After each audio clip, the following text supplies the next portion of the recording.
Okay, so we are looking into the different components of blockchain.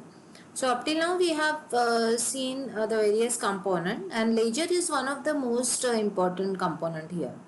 So let us understand, here is an example of ledger itself and how a transaction might work. So let us understand that with the help of example. Here we have considered the example of transfer of ownership. So transfer of ownership of a car. Suppose a car is sold by one owner to the another user, then the ownership of a particular car is to be changed. Okay. So this is just a kind of transaction that Bitcoin does.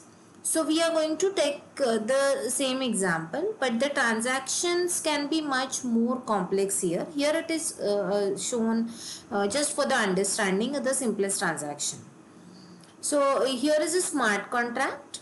It takes some input. So let us say here a particular owner is going to take a car as an input here, and we are going to set the owner of the car to Matt. So Matt is the new owner of the car. So here we have a set owner function. So it is a very simple smart contract function. What all it is doing is it just set the owner of the car to a new person.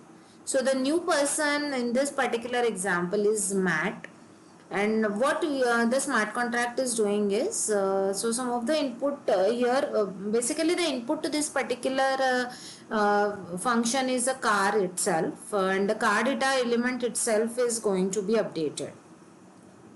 So here we have the two inputs to the function, and what we are setting is that the car element itself is getting modified and the car dot owner is getting modified to the new owner, so that that will be the final output of the transaction.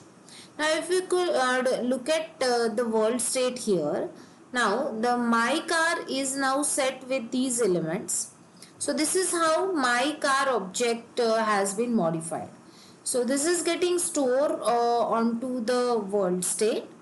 The transaction that contained this information saying this particular contract was invoked and these are the arguments for that contract.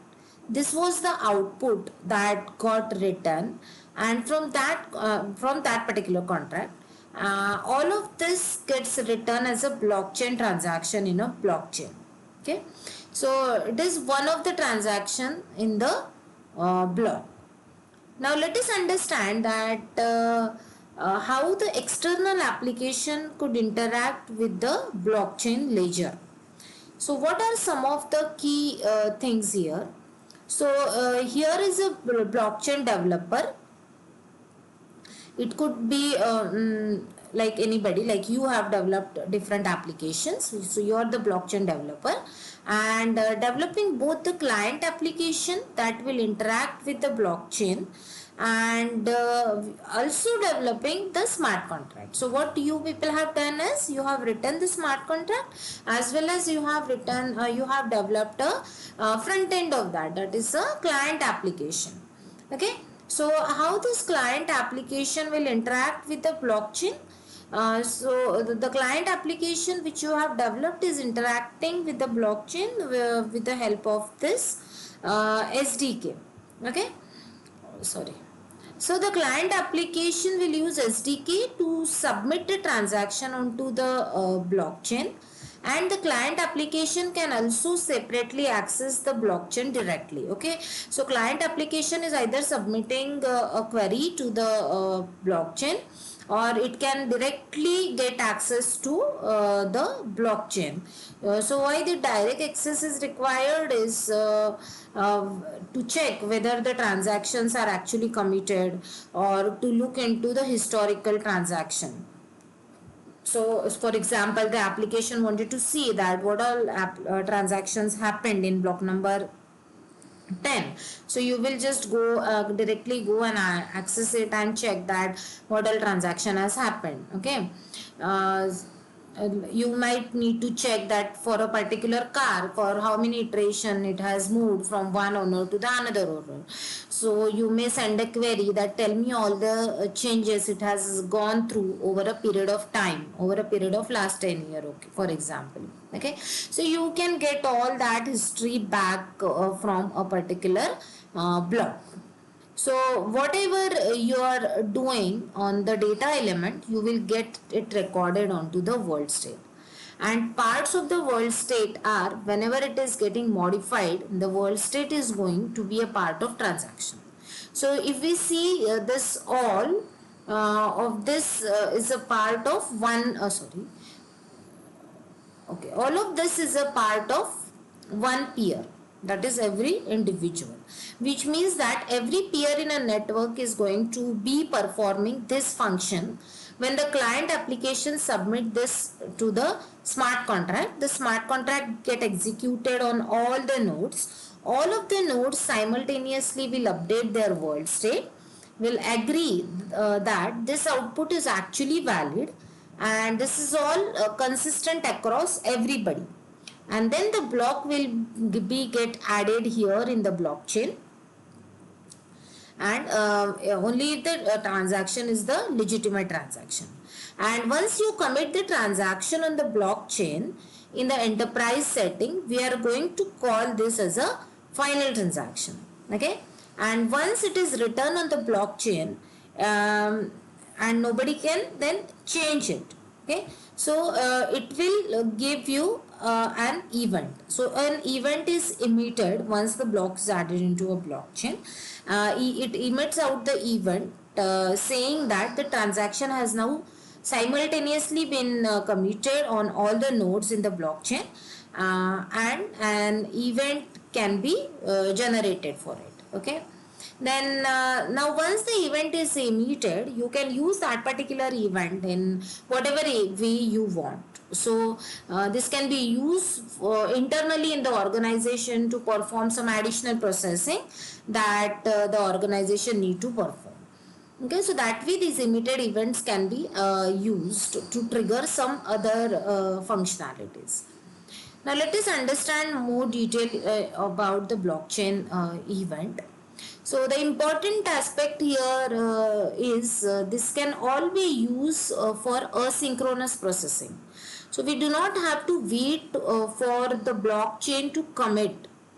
So when the client application submit a transaction onto a blockchain, it might take few milliseconds. It's not like that immediately the transaction is committed. Okay, so it may take few milliseconds or few hundreds of milliseconds in the enterprise world. So we do not have to wait even for that amount of time.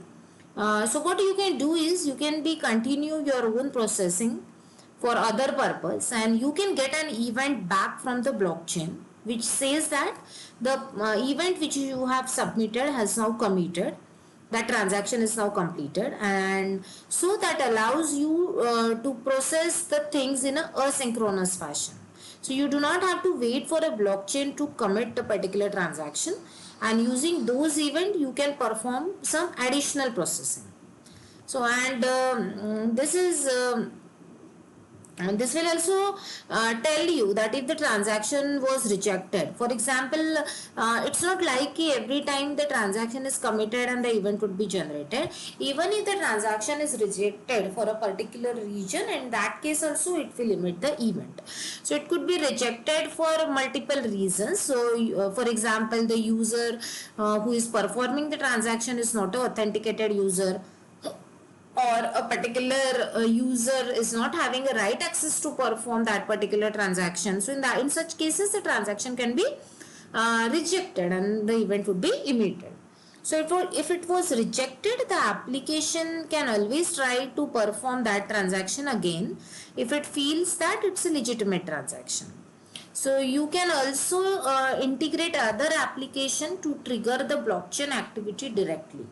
For instance, you can connect an IoT device to a blockchain, and whenever the IoT device detect that there is a serious event, that means that everyone to be aware of that, and then it can automatically perform the transaction on a particular blockchain. Okay. and then can get a confirmation back through in the form of a event saying that everyone has now been knowing about a particular fact and the event has happened and the particular transaction has been committed. Okay, now let us understand integrating the blockchain with the existing system.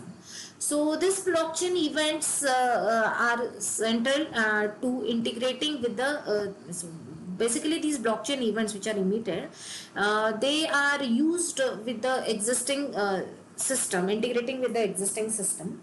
So why integrating with this existing system is a important factor here, because blockchain is never going to be operating by itself, as I have told you in the starting also.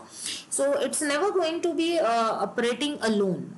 It's definitely going to be exist with integrating with some existing system. Okay, so in each of the organization that has participating in a blockchain network, and the integration can both be in terms of sending information to block as well as getting information out of the blockchain. So it is a two-way exchange that is going to happen always. So integrating the blockchain with the existing solution is always required, and events are the notion which are always going to help us into it.